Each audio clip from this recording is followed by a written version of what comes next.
Presenting 50 shades freed.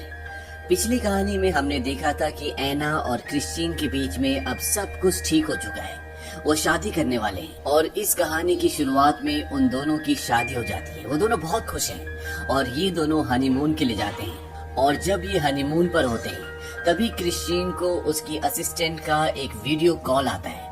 वो उसमें बताती है कि हमारे सर्वर रूम में किसी ने एक्सप्लोसिव रख के ब्लास्ट करने की कोशिश की। क्रिश्चियन पूछता है क्या वो कोई डेटा ले गया। उसकी असिस्टेंट बोलते कि हाँ, वो आपकी कुछ पर्सनल फाइल्स वहाँ से चुरा कर ले गया है। और जब क्रिश्चियन और एना उस आदमी का वीडियो फुटेज देखते हैं तो वो पहचान लेते हैं कि ये जैक हाई है। जैक हाई वही इंसान है जो एना की कंपनी में उसका बॉस था, जिसने उसके ऊपर सेक्सुअल असॉल्ट करने की कोशिश की थी और इस वजह से उसे उसकी जॉब से निकाल दिया गया था।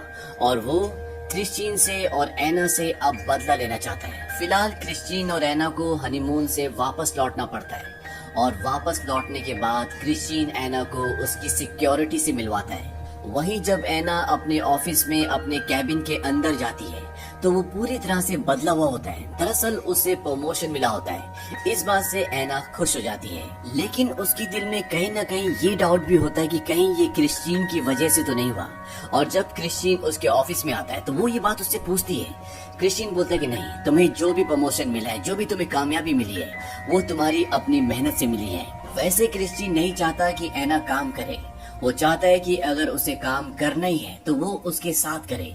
हालांकि एना के बॉस का बॉस क्रिश्चियन खुद है। एना क्रिश्चियन को बोलती है कि मैं अपने दम पर खुद कुछ करना चाहती हूँ, अपनी पहचान बनाना चाहती हूँ। इस बात से क्रिश्चियन को अच्छा लगता है और जब ऑफिस खत्म हो जाता है तो क्रिश्चियन उसे बाहर लेने के लिए आता है और वो एना को उस जगह ले जाता है जहाँ पर उसने एना और अपने लिए नया घर खरीदा है। ये बहुत ही खूबसूरत होता है और वो इसे और भी अच्छे से रेनोवेट करने के लिए एक आर्किटेक्ट को हायर करता है।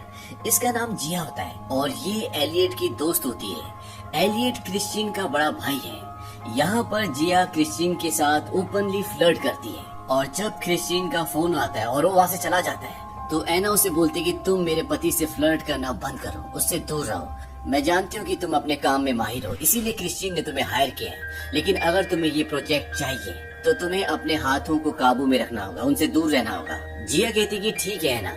एना कहती कि तुम मुझे एना नहीं बल्कि मिसेस ग्रे कहकर बुलाओगी।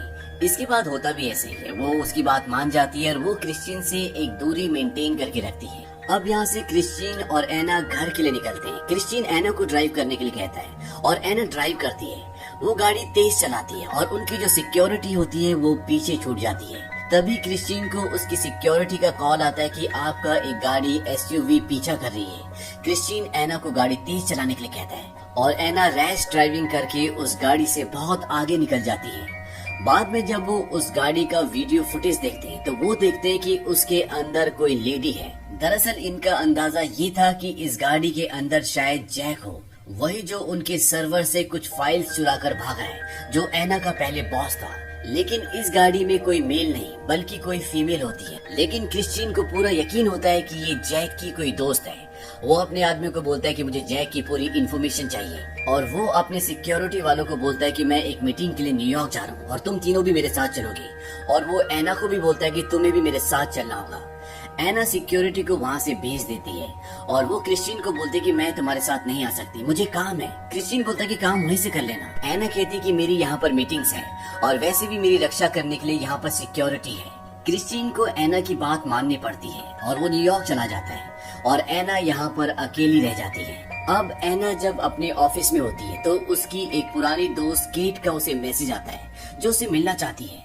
एना उससे मिलने जाती है। हालांकि वो जानती है कि क्रिश्चियन को ये बात पसंद नहीं आएगी क्योंकि वो जानता है कि एना को जैक से खतरा है, लेकिन फिर भी एना अपनी दोस्त केट से मिलने के लिए जाती है। और जब वो वहाँ से घर पर आती है तो उसके घर पर पहले से जैक होता है और वो एना की गर्दन पर चाकू रख देता है। वो उसे किडनैप करना चाहता है, लेकिन तभी एना की सिक्योरिटी वहाँ पर आ जाती है और वो जैक हाइट से एना को छुड़वा देते हैं और पुलिस से उसे अरेस्ट करवा देते हैं। और जब क्रिश्चियन घर पर आता है तो एना से नाराज होता है क्योंकि उसने उसकी बात नहीं मानी होती। इन दोनों के सेक्सुअल रिलेशनशिप अभी तक बहुत ही हेल्दी होते हैं, लेकिन इस बार जब इनके बीच में फिजिकल सेक्सुअल इंटरकोर्स होता है तो क्रिश्चियन उसे बहुत पेन पहुंचाता है। इस बात से एना को दुख होता है। एना कहती है ये प्यार नहीं था।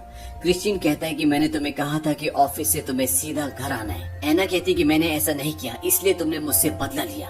क्रिश्चियन कहता है कि मुझे भी गुस्सा आता है। जब मैं न्यूयॉर्क में था और मुझे पता चला कि जैक हाइड यहाँ पर था, उसने तुम्हें किडनैप करने की कोशिश की तो मेरी जान निकल गई। एना कहती है कि तुमने मुझसे छुपाया। जैक हाइड सिर्फ मुझे नहीं बल्कि तुम्हारी फैमिली को भी नुकसान पहुंचाना चाहता है।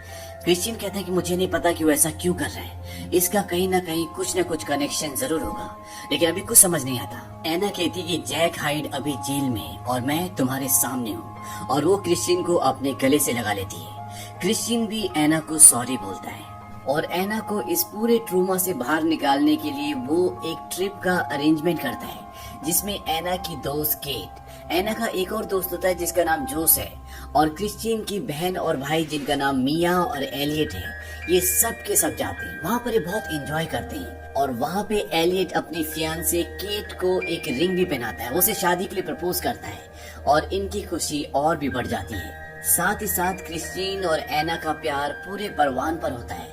एना और क्रिश्चियन के बीच में बच्चे को लेकर भी बातें होती है। क्रिश्चियन कहता है कि मैं अभी इस चीज के लिए तैयार नहीं हूँ, लेकिन अब इन दोनों के बीच में सब कुछ अच्छा चल रहा है।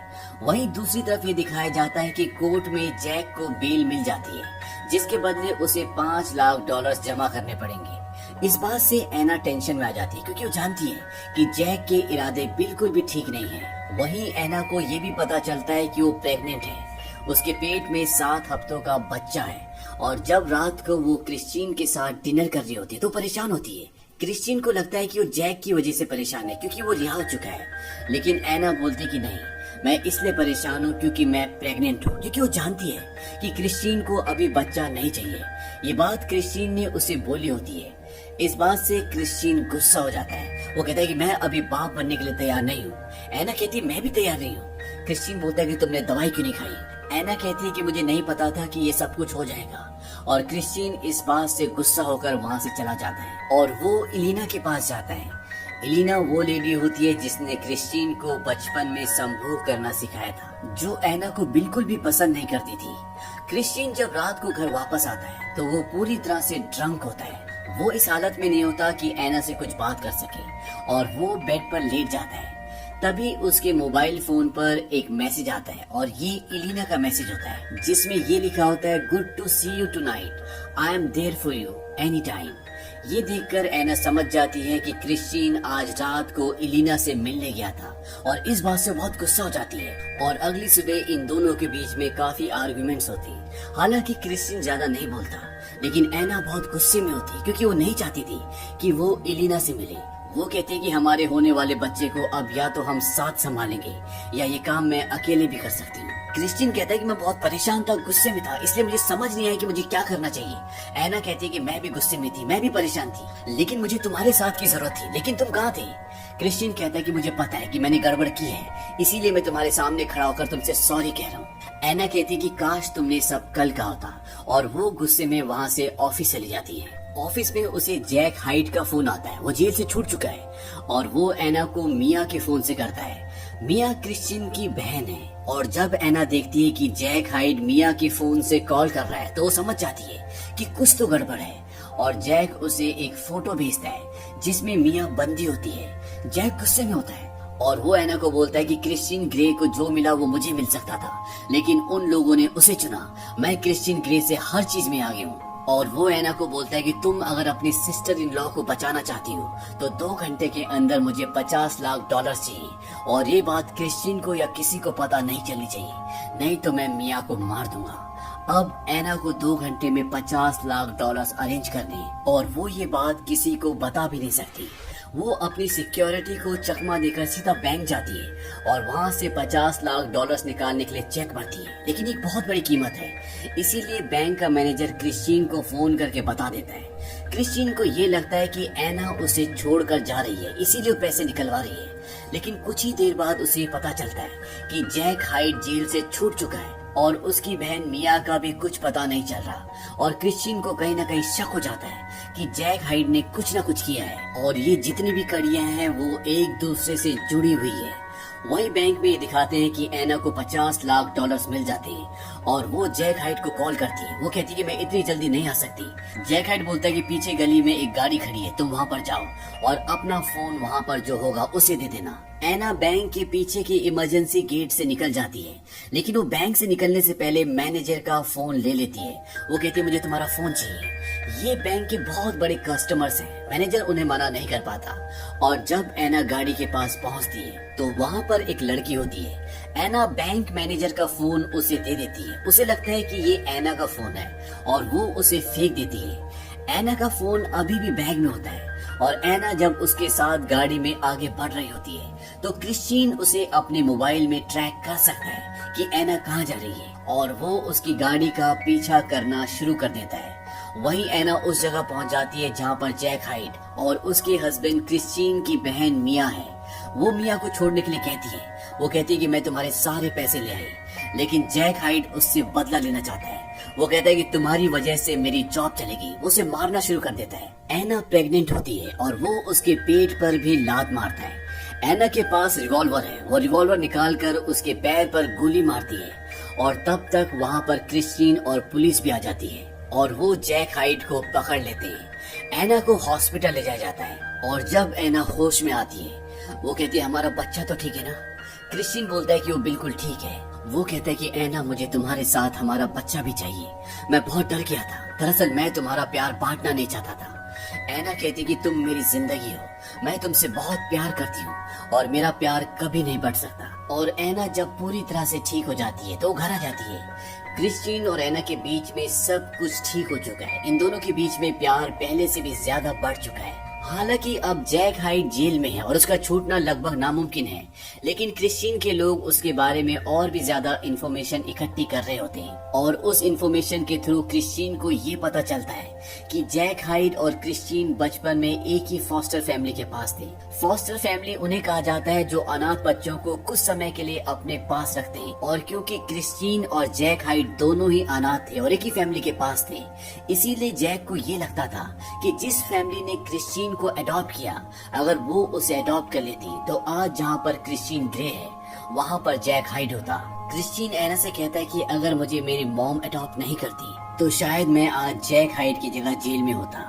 एना कहती कि ऐसा नहीं है, तुम एक अच्छे इंसान हो, तुम सबके साथ अच्छे से पेश आते हो और चाहे तुम कहीं पर भी होते तुम बहुत बेहतर इंसान होते।